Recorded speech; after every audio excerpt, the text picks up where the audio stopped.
ഇപ്പോൾ പ്രിയങ്ക ഗാന്ധി വയനാടിന്റെ M P അല്ലേ? എന്തിനാണ് പ്രിയങ്ക ഗാന്ധിയും രാഹുൽ ഗാന്ധിയും വയനാട്ടിലേക്ക് വരുന്നത്? സുഖവാസ പരിപാടിക്ക് വേണ്ടിയിട്ടാണോ, അല്ലെങ്കിൽ ടൂർ വരുവാണോ? ഇവർക്ക് ഇതിനകത്ത് ബാധ്യതയില്ലേ? മാധു, ഇതൊരു എക്കണോമിക് ഫ്രോഡാണ്. കാരണം എന്ന് പറഞ്ഞു കഴിഞ്ഞാൽ നോക്കൂ, കരാർ എഴുതി വെച്ച്, അങ്ങ് സൂചിപ്പിച്ചതുപോലെ കരാർ എഴുതി വെച്ച് കൈക്കൂലി വാങ്ങിക്കുന്ന ആദ്യത്തെ സംഭവമാണ് ഈ നമ്മൾ ചർച്ച ചെയ്തുകൊണ്ടിരിക്കുന്നത്. ഇതിനകത്ത് എം.എൻ. വിജയൻ എന്ന് പറയുന്ന ഒരു നിരപരാധിയായ കക്ഷിയായി പോയ ഒരു മനുഷ്യനാണ്. ഈ പണം മുഴുവൻ കൊണ്ടുപോയിരിക്കുന്നത് അവിടുത്തെ കോൺഗ്രസ് നേതൃത്വമാണ്. ഇത് എല്ലാവർക്കും, കോൺഗ്രസ് പ്രവർത്തകർക്കും ഈ പൊതുസംഭവത്തിലെല്ലാം പച്ചയായിട്ട് അറിയുന്ന സത്യമാണ്. ഇവിടെ സംഷാദ് ന്യായീകരിക്കുന്നതിനകത്ത് ചില കാര്യങ്ങൾ അദ്ദേഹം പറഞ്ഞിട്ടുണ്ടായിരുന്നു. ഞാൻ ചോദിക്കട്ടെ ശ്രീ സംഷാദ്, എന്നാണ് ശ്രീ എം.എൻ. വിജയൻ അദ്ദേഹത്തിന്റെ മകനെ വിഷം കൊടുത്തതിന് ശേഷം ആത്മഹത്യ ചെയ്തത്? ഇപ്പൊ എത്ര മാസമായി? നിങ്ങളല്ലേ കരാർ ഉണ്ടാക്കിയത്? ജൂൺ മാസം 30-ന് മുമ്പ് ഈ വിഷയങ്ങളെല്ലാം പരിഹരിക്കാവുന്ന നിങ്ങളുടെ നേതൃത്വം അവർക്ക് ഉറപ്പ് കൊടുത്തതല്ലേ? ഇപ്പൊ ആ കരാറിന് വേണ്ടിയിട്ട് അദ്ദേഹത്തിന്റെ മരുമകൾ അവിടുത്തെ നിങ്ങളുടെ പാർട്ടി വക്കീലിന്റെ ഓഫീസിൽ ചെന്നപ്പോൾ പറഞ്ഞത് എന്താണ്? ഈ കരാറിനെ പറ്റി കരാർ പഠിക്കുവാൻ വേണ്ടിയിട്ട് KPCC പ്രസിഡന്റ് കൊണ്ടുപോയിരിക്കുകയാണെന്ന്. അപ്പൊ നിങ്ങൾക്ക് എങ്ങനെ ഒളിച്ചോടാൻ സാധിക്കും ഇതിന്റെ ബാധ്യതയിൽ നിന്ന്? ഇത്രയും കാലം അവർ നിങ്ങളുടെ പ്രസ്ഥാനത്തെ വിശ്വസിച്ച് കാത്തിരുന്നില്ലേ? ആ ജീവിതവും ജീവനും കൊടുത്ത ഒരു മനുഷ്യന്റെ കുടുംബം നിങ്ങളുടെ നേതൃത്വം കൊടുത്ത ഉറപ്പിനെ വിശ്വസിച്ച് ഇത്ര കാലം അവർ കാത്തിരുന്നില്ലേ? അവർ കാത്തിരിക്കാൻ തയ്യാറായില്ലേ? അതിനുശേഷവും നിങ്ങൾ ഈ വിഷയം പരിഹരിക്കാതെ വന്നപ്പോഴല്ലേ അവർ പൊതുസമൂഹത്തിലേക്കും മാധ്യമങ്ങൾക്ക് മുന്നിലേക്കും ഇറങ്ങേണ്ട സാഹചര്യം ഉണ്ടായത്? രണ്ടാമത് നിങ്ങൾ സൂചിപ്പിച്ച വിഷയം, ഈ പറഞ്ഞ ജോസ് നെല്ലേടവും അതേപോലെ തന്നെ ഈ ആരോപണം ഉന്നയിക്കപ്പെട്ട തങ്കച്ചനും നിങ്ങളുടെ പാർട്ടിയുടെ പ്രവർത്തകരല്ലേ? നിങ്ങളൊരു രാഷ്ട്രീയ പാർട്ടിയല്ലേ? നിങ്ങൾക്ക് നേതൃത്വങ്ങളില്ലേ? നിങ്ങൾക്ക് എന്തുകൊണ്ട് വിളിച്ചിരുത്തി ഈ പ്രശ്നങ്ങൾ പരിഹരിക്കാൻ സാധിക്കുന്നില്ല?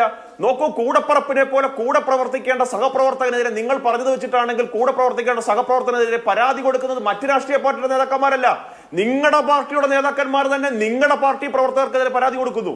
ഇത് എവിടെ കേട്ടുകേൾവിയുള്ള കാര്യമാണ്? അപ്പോ കൂടെ നടക്കുന്നവൻ ബാഹുബലിയാണോ? ബാഹുബലിയെ പണ്ട് കട്ടപ്പ പുറകിൽ നിന്ന് കുത്തിയതുപോലെ കൂടെ നടക്കുന്ന സഹപ്രവർത്തകരെ പോലും വിശ്വസിക്കാൻ സാധിക്കാത്ത തരത്തിലുള്ള തരംതാണ ഒരു രാഷ്ട്രീയ സംസ്കാരത്തിലേക്ക് കേരളത്തിലെ കോൺഗ്രസ് പാർട്ടി മാറി.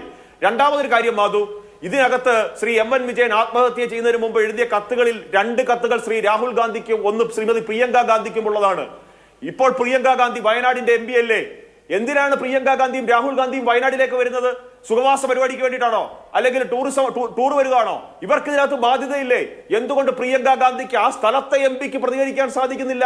പ്രിയങ്ക ഗാന്ധിക്ക് വേണ്ടിയിട്ടും മുമ്പ് രാഹുൽ ഗാന്ധിക്ക് വേണ്ടിയിട്ടും വോട്ട് തേടി ജനങ്ങളിലേക്ക് പോവുകയും ജനങ്ങൾക്ക് വേണ്ടി പ്രവർത്തിക്കുകയും ചെയ്ത കോൺഗ്രസ് പ്രവർത്തകർ പരസ്പരമുള്ള പഴിചാരലില്, പരസ്പരമുള്ള ആരോപണത്തില് ജീവനൊടുക്കി പോകുന്നു. അവരുടെ കുടുംബാംഗങ്ങൾ ജീവനെടുക്കാൻ ശ്രമിക്കുന്നു.